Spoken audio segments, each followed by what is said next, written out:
When it comes to our individual health, our personal health, we all want what is absolutely best. So it's only natural if we have an injury, in this case for this video a disc bulge, to want to know what is the best treatment. How can I get myself recovered the fastest? As with any injury, disc bulges, it really is going to depend on the severity of the disc bulge. It's going to depend on the chronicity. How long has it been a problem?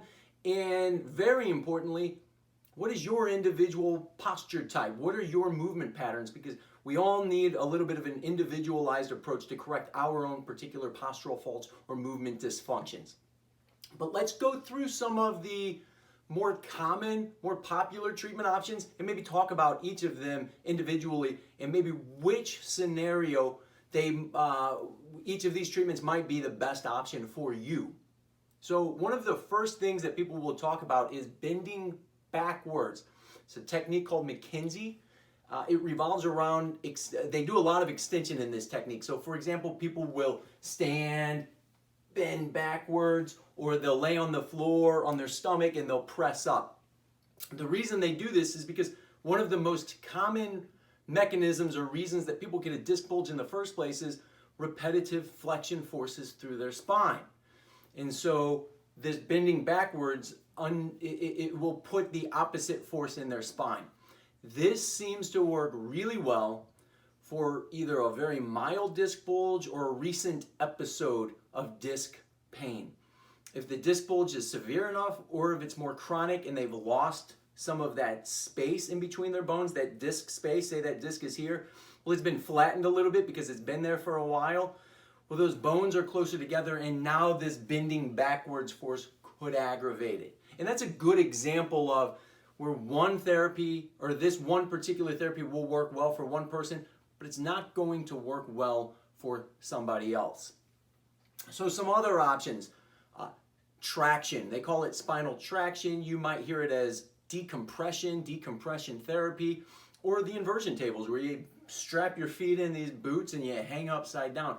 All of those are trying to unload the spine. They're taking pressure off of that disc, or some people say it's depressurizing that disc.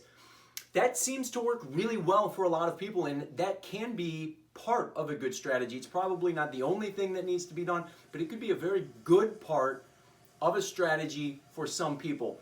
Where you might run into some issues with that are if it's so severe that the surrounding muscles are just really spasming a lot. If you're getting a lot of muscle spasms, this probably is not going to be a good option. As soon as you come out of that traction, those muscles are going to just want to rubber band back.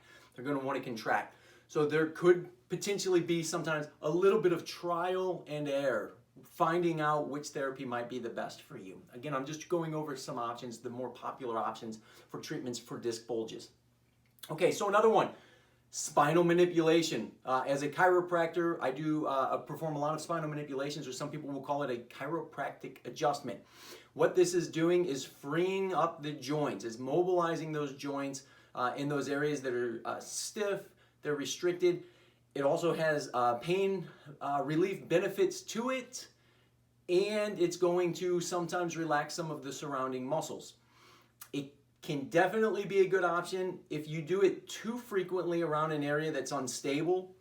These more chronic disc bulges, it usually happens because there's just too much movement in that area anyway. So if you get right down in that same area and you're constantly adjusting it, it's probably not a good option.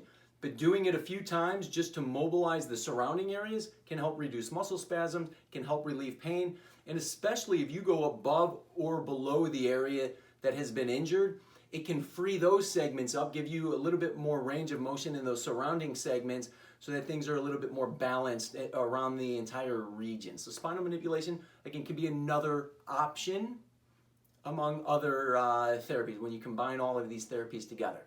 So some other ones, stretching.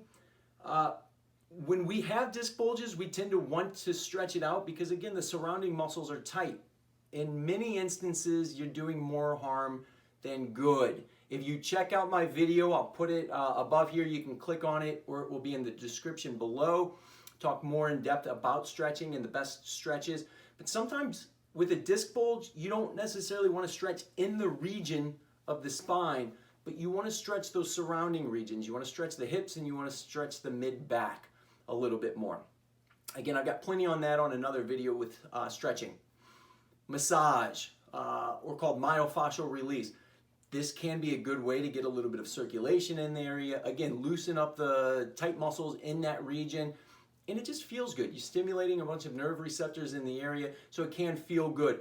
Probably doesn't have a lot of long-lasting therapeutic benefit, but you're probably not going to hurt anything either. So if it feels good for you, you can go ahead and do courses of myofascial release. It could be a part of a plan for the therapy. And then another one could be acupuncture. Acupuncture can help to relax just the body in general, causes some release of some stresses that we have, relax some of the tight muscles, and there can be a natural healing component and mechanism with acupuncture. So again, part of a plan, of an overall plan that we could use. And finally, one of the most important things, stabilize the area, core stability. Big buzzword everybody talks about. This is the case where we need it. So I was talking before about stretching and massaging. With stretching or spinal manipulation, you want to stretch and manipulate the surrounding areas, but right there in the region where the disc bulge is, it's right where we would consider our core to be. It's usually unstable, or it will become unstable. Those bones are going to move too much in that region, so you're going to need a little extra support. So this is where good core stability exercises will come in.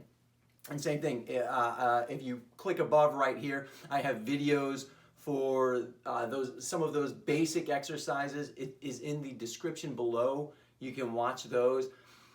Most importantly, when it comes to a treatment for a disc bulge, it's probably what you should stop doing. And again, these are certain stretches and things like that. So one last video, I've already created it. It's just natural treatments, natural remedies for disc bulges. Again, that's right here. You can click on that or go in the description below. So this is really just all encompassing the different ideas of treatments that you can do, but there are a lot of things to consider and to think about. In that video, I talk about diet, I talk about good rest, and things like that. So please check that out. I want to help you out. So if you have any questions, please leave your comments below. I'm more than happy to answer any questions for you, and good luck with this.